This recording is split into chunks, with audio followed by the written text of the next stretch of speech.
এটা কিন্তু পিলে, এটা ফ্যাপসা না, কলিজার সাথেই কিন্তু এই পিলেটা থাকে। তো এই পিলেটা খাইতে কিন্তু খুবই মজা। তো এখানে হাফ কেজি পরিমাণ কলিজা আছে, তার সাথে সামান্য একটু পিলে দিয়ে দিয়েছিল। তাই কলিজাগুলো আমি বড় বড় টুকরা করে করে কাটে নেব।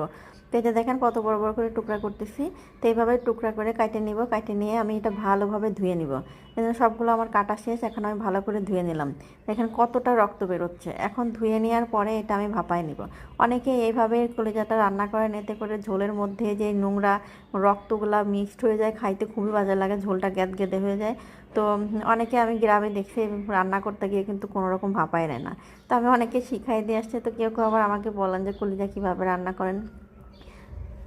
যারা পারেন তারা তো পারেনি, যারা জানেন না তাদের জন্য আজকের রেসিপিটা। অবশ্যই সম্পূর্ণ ভিডিওটি না টেনে দেখবেন, অনেক অনেক উপকারে আসবে। তো আমি এই যে কলিজাগুলো খুব ভালোভাবে ফুটাই নিচ্ছি গরম পানি দিয়ে। এরপরে একটু সামান্য হলুদও দিয়ে দিলাম। দেখেন একেবারে টকবকে করে ফুটায় বেশ কিছুক্ষণ ধরে